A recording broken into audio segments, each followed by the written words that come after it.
Hey everyone, welcome back to Our Minds Lifestyle. I'm your host, Kaydan Belay. And I'm Ethan Belay. And Ethan, how are you doing today? Life has been good. It's been a journey. You said that last time. I did. But that's what it's been. I promise you we're not scripted. Right. Not at all. But yeah. So, everything's been great. I know we're looking at buying a house soon. Mm-hmm. So I'm glad you brought that up. So I do have my first question for you. My first question for you is, when you were younger, did you know what you wanted your life to look like? I thought I did. All right. What did that look like for you when you was younger? And what age was that as well? I mean, ever since I've been a boy, I like cars. Like, give me an age. Cars. Like, since I could understand that cars Since you identified as a boy. Yeah, as soon as I identified as a boy,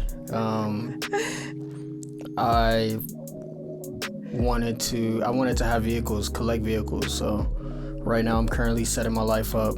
Like collect vehicles as far as like just having a fleet of your own vehicles, or collect vehicles and sell? Just having cars. I always like cars and motorcycles. So I always seen myself having a lot of motorcycles. So when you were like 5 and 4, did you ever play with motorcycles? Yeah, in cars, yeah. In cars? Yeah. And once you stopped playing with them, then what did you turn to? Did you ever try to build some? Were you big on like the whole turning your bicycles into, like, what were you like as a kid? I would say the same. So yeah, like I was outdoorsy type of kid. Riding my bike, running around with the kids on the street, be back before curfew, manhunt, tag, hide go seek. How to go get it. Hide go get it. Everybody play how to go get it. Yeah. So hide and get it. Yeah. Yeah. So I just been doing that. It was a fun time, and then from there I got into music. Okay. What age? I don't remember exactly what age. I know I was 12. Since I was 12. Because I always tell the story about how I got introduced to it. But ever since then, I have always been into music. So you went from bikes and cars, which you still do enjoy that, and then you went to music. So you're around 12, and then when you hit high school, were you ever thinking about your career and what your future would look like, as far as your career, as far as if you would have a family, kids, anything like that? Yeah. So I always see, once I got into music, anything you become passionate about as a kid, you kind of, like for me at least, I wanted to do a career involving that. So yeah, I would say it was always, my career would be like, I was like, hey, I wanted it to be in the music. Okay. Is there like a vivid picture that you can kind of paint for us? Once I learned about music production, I could understand the world around me, and then once but music didn't always start as like this monetary gain type of thing. It started really as an interest that turned into like a diary or an escape, somewhere where I can put my thoughts, because I had a harder than normal childhood, so I put my time into that, and I can use the thing that I liked about music is that like I would create like a scenario or a scenery, and I would imagine myself in these spaces, but I would envision a blank. I would envision the space that I wanted to be in, but as I created, it was like a blank canvas or a blank space that I would imagine myself in, and then I would be designing the spaces as I'm creating the song, and I would make the space. It's kind of like how VR, you go into VR, you're inside of something, like, but instead of it being VR, it was like my own mind, my own imagination. So I would use it to express a lot of situations that I was going through. So what I'm taking from it is you didn't necessarily know music was going to be any type of career of yours. It sounds like music was a really good hobby, something that you were good at, something you picked up on, something that stuck with you throughout your whole life, and something that you used as an escape. So take that out of the your perspective, was there any, you know how some people, so for example, like as women, this isn't for me, but a lot of women, they're like, I want the white picket fence, I want the family with a lot of kids, I want a wife, I want to be a stay-at-home, I want my husband to have a great career, I want to have this nice big house. For me, I never really seen myself with kids. I never seen myself probably even being married, because it just wasn't something that I was drawn to. It could be something because maybe I didn't see it as much in my family. I'm not sure what. But for me, I have my own what I wanted my life to look like. But what did you want your life to look like when you were getting into middle school and starting to understand you're becoming a young adult? Wealthy. I know that. I always did too, because living here in Cleveland, I've always moved a lot. So I would be staying in the suburbs at one point, then I would be in Cleveland, then, which is a broad city, but like I would be in different parts of Cleveland. So I remember living like 123rd and Leonard Crave, or like between like Harvard and Miles.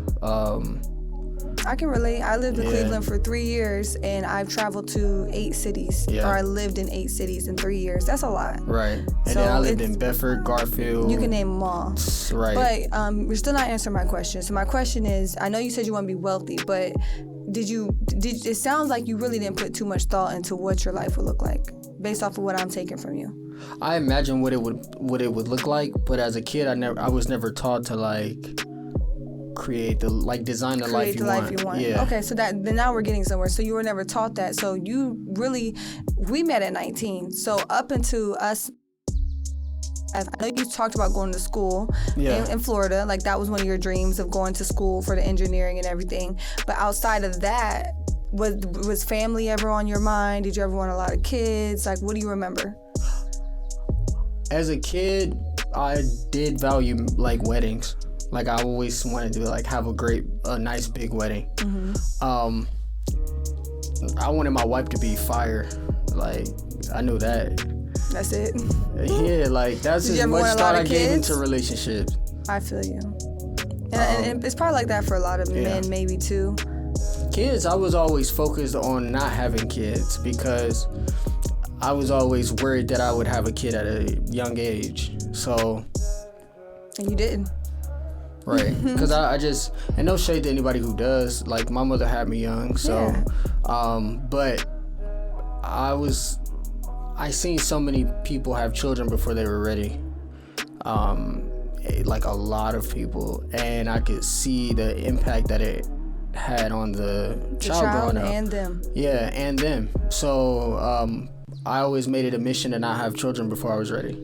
That's good. And so for you as a man, how hard, because you were very sexually active when, I don't know when you, well, I know when you lost your virginity, but from the time you lost your virginity up until like when we met, and even, you know, within our relationship, you were very sexually active. So what did you do, or what did you do to keep you from having kids? And also, do you feel like it's also very easy if someone doesn't want to have kids to make sure that they're not bringing a kid in this world before they are ready? How do you feel about both of those? That was a loaded question. I know. Start with the one as far as it being easy not to have children. Easy not to have children. Okay. For me, it was because I was taught the bird and the bees conversation, so I was aware of how it worked. Mm-hmm. So I always made sure that I was very disciplined with pulling out. I've always made, that's one thing I can feel when like things are about to happen, like, so, you know. So do you feel like men who it's no accident if you don't pull out, it's a choice? Nah, that part is a choice when you feel like you're about to orgasm, but I know also what I was taught in health, that all men are different, so just like all women are different. Mm-hmm. And so some men like don't feel that they're prenutted, and it just like, so a lot of women are getting pregnant off of prenut. Could be, or I know a few that people have. Ain't pulling out. Like a lot of girls have told me not to pull out, and I'm like, that's what I'm saying. Fam. So if you as a man, if even if someone doesn't tell you not to pull out, you know when you're about to nut, and you know if you're gonna if you're gonna pull out or not. Because Yes. also some of the women you may have been having sex with, you can also like, okay, one, I'm not ready to have a kid, but then if I was to have a kid, the lady, she's a good partner for me to have a kid. Do you ever think about that? Absolutely. Because I was in a lot of toxic relationships. Imagine if you had kids with any of them. Bruh, like, and the crazy part is, I was always like, the way that I was taught, you like a girl, you show her how good of a husband you are, and you protect, provide for her, etc. That's how I was raised, and it's been instilled in us. So I would be considered the good guy, like, when it came to dating, up until a certain point. And that's when I got my heart broke by the last girl I was talking to. And I didn't become like a crazy womanizer or anything like that.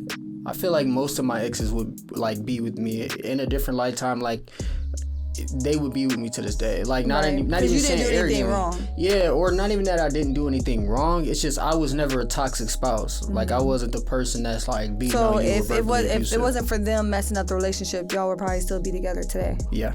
Because you wouldn't have left them unless they did something really wrong. But based off what I know, they did stuff wrong, and if it wasn't for them, I think most of them left you, even though they did something wrong. Or did you ever leave the relationship? I left them. Once it got to a certain point, there was only one or two people that I took them back after like them doing something foul, but it was one girl. It was just like, it was one of those things where like I had to learn. I had to go through that lesson. Right. But because I kept putting myself back with her. Because, I mean, and also, you know, a lot of people be manipulative. So it was like, you know, not being aware of manipulation, they would, like, you know, they would do their dirt. I'm mad, I'm leaving. And then they would play real nice, like, you know, and I'm like, okay, things gonna be different. Like, you know. And it wasn't? No. Right. Okay.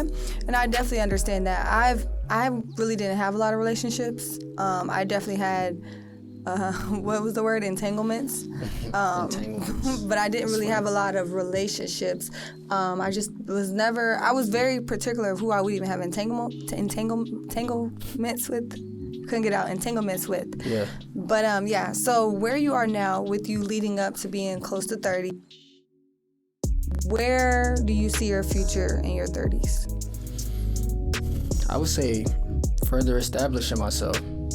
Give me as much of a detail as you can. Working on wealth, working on what I'm going to do with my time. I know I'm going to leave something on this planet, and if children is one of those things, then I want to leave something for them as well.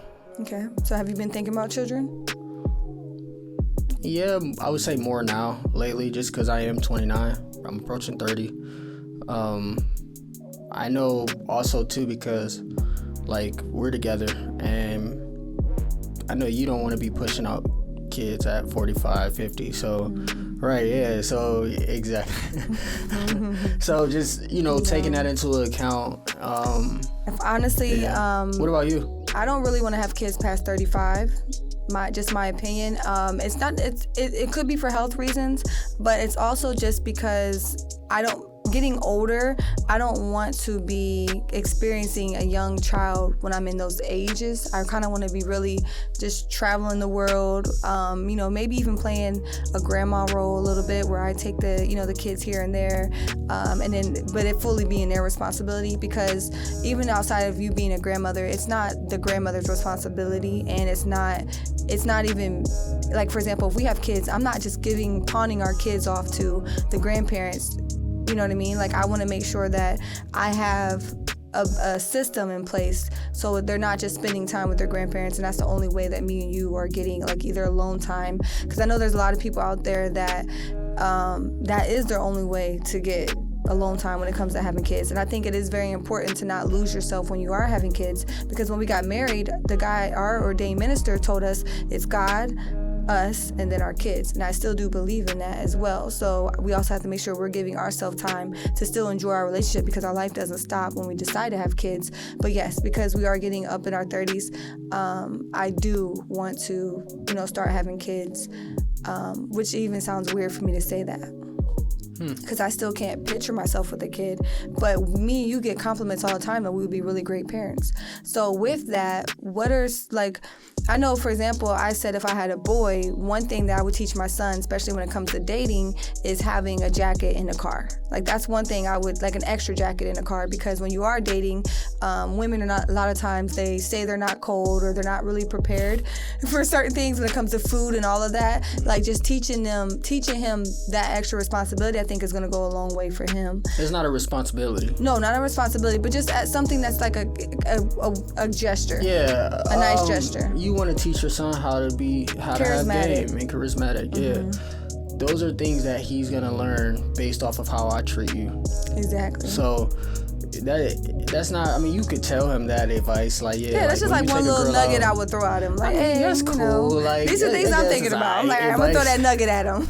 Yeah. What's a nugget you would throw to your son or daughter? Know how to be self-aware. Okay.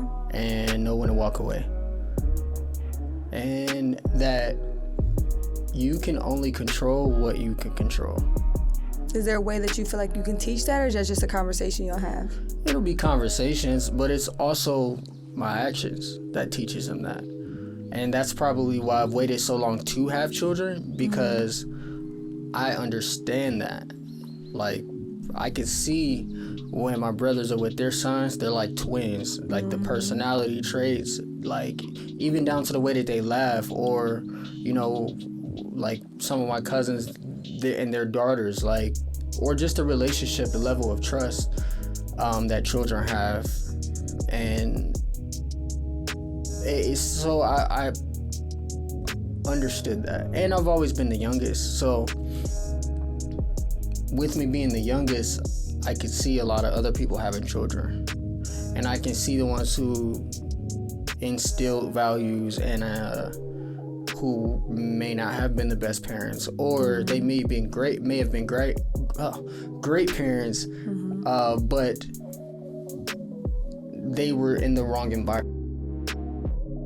How much a child is a sponge and a magnet for everything. So I wanted to make sure, like, you know, I was well established before I had children. And so as far as parenting, what do you feel like your parenting style would look like? We asking some questions today. Yeah, we are. So my parenting style, accountability, compassion, understanding, motivation or motivational. So, those like, are for words example, that I could say. Yeah, those are words. But, like, let's get, like, into it. Like, I want to get, like, into the parenting. So, like, you know, say they're in their terrible like twos. discipline. Yeah. Say, for example, my nephew pooped in my pot. Right? Yeah. He pooped in my pot. And I know he knows that he was wrong. He's 2. I know he knows he was wrong because he started laughing at me when I came to him. But he's 2, so he knows right from wrong. And he's how would you discipline your child in a situation like that? Well, as like with my nephew, like while they were staying with us, I had never had to put my hands on either my niece or my nephew. So, but I didn't really want to build a relationship off of that. Like, I know I had their mother's blessing, like, because she trusts me with that. But I didn't want to have our respect based off of that. Right. So what would you do? The question now, is, what in would that you do in situation, that scenario? I would have to talk to him. Okay. It was his first time doing it. I remember the situation. It was his first time doing it. I had heard of him doing things like that in the past. So my initial thing was, you know, talk to him.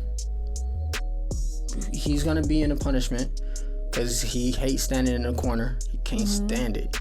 But he'll do it when I tell him to do it. And also because the level of respect that I have from a nephew, I really only had to tell him things once and he'll listen to it. Whatever I tell him to do, he's gonna listen to it, because it's not because I'm beating on him or I'm always yelling at him. I may call him sternly, but my brother, he always taught me this with the way that he raises his children. And he was talking about his daughter, and he said, He said, I very rarely whoop like my kids. Because you see so many parents, they're always screaming, they're always yelling, they're always getting a whooping. You even see kids that get whoopings all the time, and what happens is that over time they're just like, oh well, mom's yelling again or whatever. They become numb to it. Yeah, or I get a whooping, like they get numb to it. And so he said that he wanted to make sure if he ever did like raise his voice at his children, that is like a big deal. Or if he ever did have to whoop them, it was a big deal. And they were like, I ain't he really mad, he whooped me, like, you know. So with my nieces and nephews, I always, typically that's how I move with them. It's like I very rarely raise my voice with them. If I do call them sternly, I'm still not screaming at the top of my lungs, but they can, if the minor tones is very subtle, they're still going to be very aware of it. So when my voice hit this peak one day, they're like, right, I must have really messed up. Yeah, I really messed up. Okay, so you're going to use tone. Very much, that's important. And important. also just conversating, pretty much having a conversation with them, sitting them down, letting them know this is what you did. This is why this is the consequence, and also using your tone. Okay, yeah, because life has consequences. I agree with that 100%. Even me being a woman, women are also known to be the ones that are also really yelling at their kids. So then when you're dealing with other kids, especially trying to discipline your son, or your daughter, they're not really taking you serious because, like you said, you're always yelling, you're not really getting through to them. But for me, I'm not, even with me and you, when we used to argue, we rarely argue. We have debates, but we rarely argue. I've never been the person where I'm always like just yelling at the top of my lungs. Like, you've never heard that type of conversation and argument from me. Like, I may get a little elevated, but it only gets elevated as you get elevated or whatever the case may be. But I'm never like all the way up here. I just, so I feel like that's going to transfer off into parenting. So I would say I'm really, really excited to see what our parenting would be. I am really excited to see what the next chapter in our life when it comes to parenting, because I do want to be the parent where, for example, if I answer the question I asked you, I do want to have a nice, a nice family-sized house. I could possibly see our mothers, I know I was talking to you about this earlier, our mothers living with us in some fashion. Maybe if it's a little sweet house, like the little side house or something, or until we're able to get their own. I'll buy my mom until we're able to get their own, but they are getting older, so they may, even outside of getting their own, they may need they may need the extra help. And then what? Because I don't believe in putting them in a nursing home or something. With like a few different houses on it. Something like that, yes. Because one thing about my mother, and I know about your mom, is that they need their space just as much as I need mine. Space. So I don't want like a house and then we couldn't all live in the same house. It has to be separate in some way. Like, there has to be an outside separation. If there was like health issues involved or something like that, I want my mother closer to me, because then nobody's gonna take care of my mom like how I'm gonna take care of my mom. Because I don't believe in a nursing home. Do you? But nah, like every situation is different. But my mom's not going to a nursing home. Right, I would. My dad either. Yeah, exactly. Neither is mine. So I would, even if like they stay with us, but we had someone that came to the house and took care of, or a few different people. Because then it's a little bit more intimate. We can build a relationship with them, and because we would be paying them directly. Right, and you can actually vet the person and see who's coming. So I agree with that. Understand, you do something to my parent, I'm coming after you. But I'm really excited. So I know in our 30s, I'm really excited. we're gonna do a lot of out of state traveling this year. Maybe not necessarily. We're definitely doing out of state traveling, but we're gonna start doing a lot of out of the country. Our kids are definitely gonna have their passports, so our kids will be traveling, and then we're just gonna also have fun, because I also do believe that no matter how old you get, you do have to have fun. Because I have a best friend that's actually pregnant right now, and we went shopping the other day, and I think I kind of told you about this, and she was like, she was picking out maternity clothes, but then she was also thinking like, well, how am I going to dress when I'm a mom? And I also know with you being a man and you dating, or when you were dating, or now, if we do date. We are still dating. There, how they say you judge women by like what they wear. So if you are a mother, do you feel like there's certain things that a mother should not wear? There's a time and place for everything. Okay. Even as somebody who, some places call for a level of modesty. When it comes to children, Because we'll probably still go out. So if we go out, I'll put on like my cute little dress. I'll show like a little bit of cleavage. But like you said, it's a time and place. No, but like, I'm pretty sure your daughter's not going to really... Ain't no judgment to nobody, but I'm just talking about my own situation. But like, for example, I don't see why my children would have to see you like twerking and throwing it in a circle, like on Instagram. Or period. Like dancing, having a good time is one thing, but like really, how you conduct yourself as a woman, my son's gonna look at that as an example for a wife, and how you conduct yourself as a woman, our daughter is gonna. I meant to say our son and our daughter, but our daughter is going to look at that as an example of a woman to be. So do you feel like if we go out, you feel like come in with some heels on and a dress? No, I'm saying like when we go out, you feel like I shouldn't twerk and dance anymore? I'm saying like if our kids are around, we should both be conducting ourselves. Oh, you saying we shouldn't be twerking in the kitchen or on the countertops? Yeah, like wilding out. Like we can have fun, but like... I mean, I would still have fun with them, but I feel you like you're not gonna see me like just kind of like dropping it low and like, doing all that stuff. Because I feel you like there's still a level of etiquette that you do want to have with your children. And I feel that I'm not gonna be the type of person where I'm one way at home and a completely different person. You do have to just kind of know and what you want your kid to be around. Because, for example, you smoke from time to time, right? Would you smoke around your kid? I wouldn't smoke directly around my children. Okay. But, like, would you let your kid be in another room and you be in another room? Where they can still... Let's clarify, we're talking about marijuana. We are. A cigar every once in a while. Yeah. But essentially, like, because when you say smoke, that could be a wide array of things. But, I don't know what y'all out here smoking, but... That ain't none of my business. And even with weed, I smoke that in moderation. That's what I said, from time to time. Yeah, from time to time. So, like... Me sitting around my kids smoking, personally, no. I don't want to smoke around my kids. So, like, you wouldn't watch a movie, roll up, and your kids right next to you? Nah, I wouldn't do that. Okay. I would step out. I would do the same. I do that for other people's children.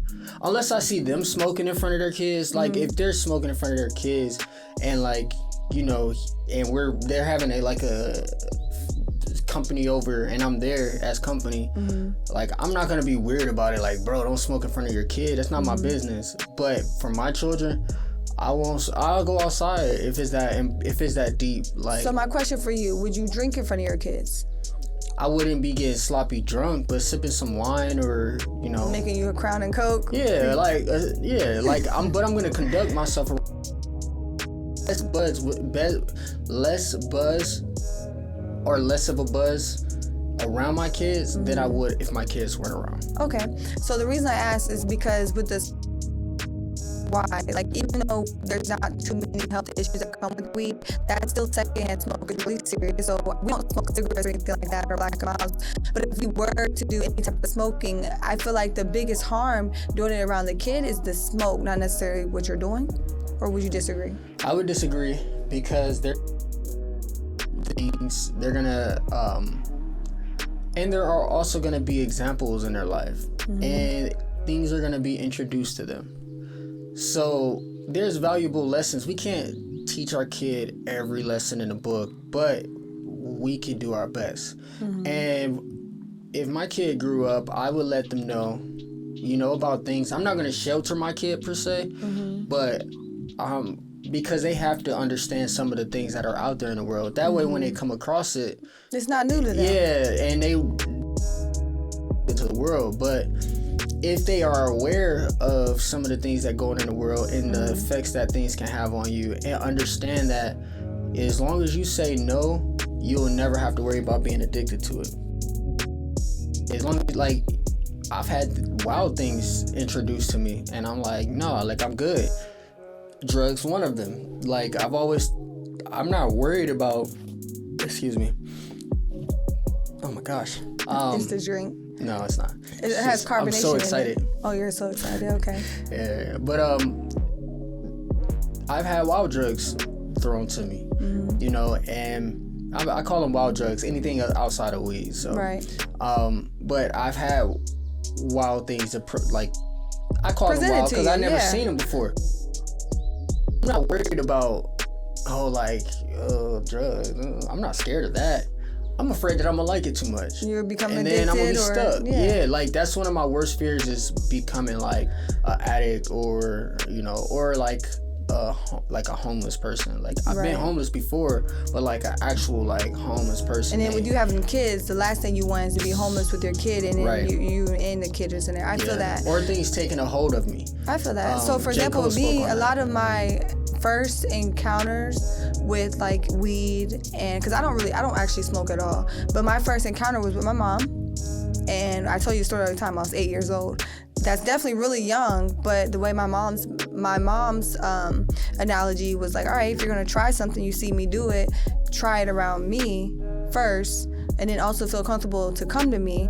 I don't necessarily, I agree with the approach, but I don't agree with how young it was. So there's still certain things like that whole, like having adults where like the movies and certain things I would keep away from my kid. Maybe when my kid turns like middle school, I would let them not necessarily be around, but I would definitely start having conversations, because I understand we can not have the conversations, but I remember in 6th grade, there's definitely a lot of people that were being sexually active and talking about smoking when they got home and all this other stuff. So kids are being presented to it. So I was still, because I know other kids are being presented at that age, I do have to let my kid know so she's not oblivious. They're not oblivious. You have to let them try it out to understand. But I don't have to let them try it out. But also, when you make them aware of things, because, and I feel like now you have to make children aware of things at a younger age, just because the level of influence people have now. Exactly. And there's a science now on how to influence people. I mean, there always has been, but not to the scale that we have now with media and content and stuff. So I think the age of which I would have my, like, I would have the conversation. Yeah, I feel like as you introduce them into things, like explaining stuff to them, I would feel that would kind of go with the age, because then I know, like, we were talking about girls and sex and stuff in middle school. I mean, I lost my virginity at 14. My first boyfriend was 9. Yeah, I lost my virginity at 14. He was pretty serious. Yeah. We talked about getting married and everything at 9 years old. Yeah, wow, bro. I mean, I lost my virginity at 14, so... Bro, I could have lost my virginity at 9 if I really wanted to. Yeah. But I just didn't. I was like, my mind wasn't there. But the fact that I was in a situation where I could have... My mind wasn't either. Like, I was horny, but like, I wasn't ready to take the full leap. Like, I'm going to have sex with a girl? Like, oh, snap. What? Like, it's about to happen? Yeah. She was the one who was making it happen. Like... But that's the crazy part. She was the same age as you, or was she older or younger? She was a little younger than me. She was like a year younger than me. She's 13 and you're 14 and she's making it happen. Yeah. So that just shows that the kids are going to experience it no matter if we really want to or not. But we can't also be so naive that we're trying to keep... I know some parents, they'll run away from the sex question. They won't really be there for the kids. So when the kids need someone to come and talk to, they can't come and talk to their parents. And one thing our kids are going to be able to do is come and talk to us. We're gonna be the open parents where they can talk to us about any and everything. Yeah, or what they're seeing on the screens, because there's just certain things for me I'm not listening to and playing around my children, because like my 2-year-old nephew is looking at butts on the screen from a music video that you did. Not that I did. I mean, you don't have too many crazy ones now, but even think about the words and the lyrics. Yeah, the words and the lyrics, right. And that had a weird impact on me, as far as, because he knows the lyrics at 2, word for word, for Let the Top Down. And he may not know what every lyric means, but he's saying it verbatim. And with him doing that, with us knowing what it means, we know how music has a psychological effect on us. And even with other music videos, I'll see him watching it and he's like looking at the girls, like, you know what I'm saying? Because he's still a boy. Like, yeah, and the crazy part is, like, kids pick up on that energy really young. I think, like, they know what they're... I feel like they definitely know what they're attractive to when they're young. Because remember, we went to a baby shower and the little boy that came in, he's like, hey, everybody, came in, introduced himself. He was probably like 3 or 4. And then his dad said, well, make sure, you're giving people hugs, or however he said it. Because then he started giving people hugs. The first person he went to was me. And there's symbolism in that, because I was also the youngest person there that was not his family member. You know what I mean? So what made him come to me first? Probably was like, she bad, bro. I'm about to hit her with this charm. He's 3 or 4 years old. You about to hit her with this charm. He's 3 and 4. That's the part that's wild to me. You know what I mean? So we just have to let people know that the sexual urges or whatever is going to be natural. It's going to be natural, and there's just some uncomfortable conversations you're going to have with your kids once you see your kid moving that way. There's some kids that like, okay, if they're not even thinking about that, then you don't have to bring it to them. That's why it's really important to get to know your kids, and before you start shoving a whole bunch of stuff down, their throat or their, like just information in their head, get to know your kid to see where they're at, because then what we have to do as parents is we have to meet them where they're at that time. So if our kid's still playing with Barbie dolls and they're not even thinking about boys, then I don't feel like it's necessary to have some conversations. Right. But then when they get to the point where, okay, I know they're going to either parties or they're going to be around other people, and they might start having feelings, and they start talking about I have a boyfriend. Because my little nephew is like 10, and he's talking about he has a girlfriend. He's talking to her on the phone. You know what I mean? So it's like, okay, if you consider having a girlfriend, at that point you found the girl attractive. Now we need to dig deep. Like, okay, well, what do you find attractive about this girl? Kind of see where his head's at. Because his head could be like you. Like, I find this girl attractive, but I just want to hold her hand and talk to her. Right, yeah. You know what I mean? He might not even be thinking about anything else. But it's very important to know who your kid's around and where they are mentally. A lot of parents don't dig deep and try to understand their kids. And that's why, like, I never wanted a lot of kids, because it's already going to take a lot out of you having kids, but I also feel like we need to, if we have 2 to 3 different kids, they're going to be different. So we can't raise them the same. You know what I mean? Their conversation, the way we talk to them, everything's going to be different. One may be more sensitive than the other. Like, you just got to know your children. And I think a lot of parents that I know, it kind of bothers me that I'm like, you don't know your children. You don't know them, and they can't feel comfortable coming to you. And that's why mental health is so high, because even you as a kid, could you go to your parents like you wanted to? My parent? No. Yeah. No, I don't feel like I could. And do you think, based off of where you were at that time, because I know you said you were depressed at a certain age, do you feel like going to your mother, but knowing your mother actually understood you would have helped? Or do you just feel like not talking about it was the best thing? I feel like not talking about it was the best thing. But my why? situation is different than most. But you thought it wasn't the best thing because of who you would be talking to? Yeah. Like, they wouldn't understand, they would do more harm than good? Are you crying right now? That's what it sounds like. I'm just trying to understand. I don't want to do all that, but I feel you. Like, I didn't feel comfortable. You don't have to give me details of why. Yeah, I'm I just don't want to pry to my childhood, but I know most or you can ask me questions. I know children. Yeah, I know a lot of children that couldn't go to their parents, me included. Mm-hmm. There's a lot of people I couldn't go to. Because I could go to my mom, but I don't think her advice would have been the best advice. Right, which means So it's almost like I was making this smart decision on weighing my pros and cons, because like I know what my mom's going to tell me, and it's like I don't think that's what I was making a smart decision. Just put it like that. So, but yeah. So, do you have any final thoughts of what you want to talk about? What is your thoughts on physical discipline, and when is it appropriate to physically discipline your child? I feel like so when it comes to discipline, I don't believe I have to put my hands on the child, so we both agree with that. So my first approach is talking to them. I would probably do like a strike 3 type approach. My first approach is talking to them. Every scenario is different.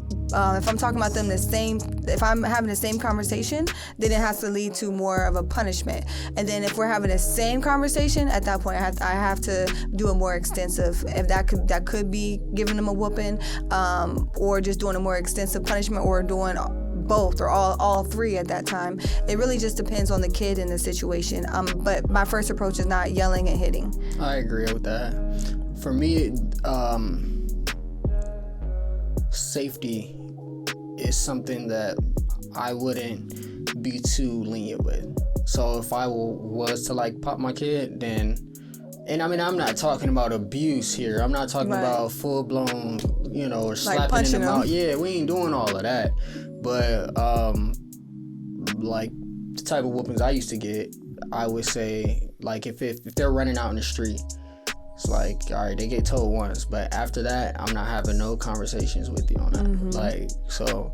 I feel so. Your thing is, I should only have to tell you once.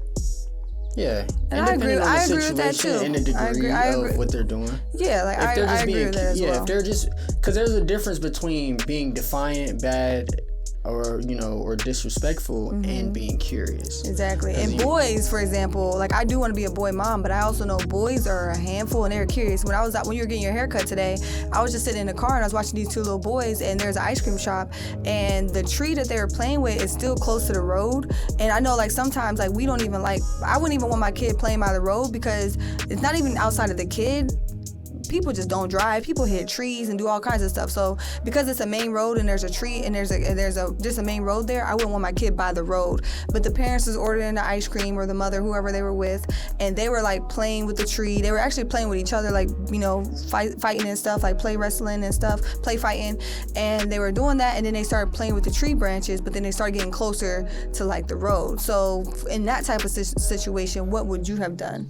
If your kids are like, they're boys, what would you have done in that situation? It depends, but if it's that close to the street, nah, they don't need to be there. Like, play over there if y'all gonna play fight. Right. So you just be like, hey, move to another side. Yeah. It's not that you're playing; it's where you're playing at. Right. One thing I will say with discipline, my child will always understand why. And I was gonna say the that consequences, what it is. I like that because what you did is you explained to them it's not what you're doing, it's where you're doing it. It could be what you're doing. I'm talking about that particular situation. You know what I mean? But that's very important because overall, then versus some kids some kids are just so confused because they're like, okay, you telling me not to do this or that, I don't even know what to do. Or sometimes the parent is always screaming and want to whoop on them and taking their anger out on them. Mm-hmm. Like, no, they will always, if they get a whooping from me, a punishment from me, or any form of consequence, they're gonna know the action and why they shouldn't be doing that and what happens after that. Right. Because they're going to understand and they're going to be able to align those lessons with life. Understand you have a decision of your choices and actions. Mm-hmm. Everything has consequences. Everything has a consequence. Right. And that's a Good really or great bad. lesson. Yeah. And because I'm also going to reward them and provide them like different affirmations and stuff when they are doing things great. Mm-hmm. And also when I say they need to pick me up, I'm going to be compassionate and understanding. Sometimes sometimes you have to just look from the outside. I know a lot of parents where they're like, they see that their kid might have an attitude and they're quick to be like, what's wrong with your attitude? Because they're automatically making it about them. Like, maybe the kid ain't down or got this attitude because of you. Maybe they feel some type of way. You just never know. You never know. So, and they're learning emotions. And think about us as adults. We still are learning how to handle our emotions and communicate. Communication is still big as an adult. So one thing I definitely would like to teach my child, because we've been doing really good. You did say earlier too, is that a lot of the stuff that they're going to learn is going to be from watching us. So my last thing I want to leave you with, you were smoking a vape before, right? So when you do have a kid, do you feel like smoking a vape is something that you would quit, or is it something that you wouldn't indulge in around your kid? Because it is something that people who smoke vapes, if you look at them, they always have them in their hand. So how do you feel about that? I would definitely not do it in front of my kid. Do you think you would be able to like keep the vape down and enough to be able to do that? Yeah. Okay. Yeah, because like now I would say vapes for me is not like, it's a recreational thing. So, yeah, so as far as that goes into everything like that we talked about, like with alcohol, smoking, and all of that. So yeah, that would be, I wouldn't want that around my kid.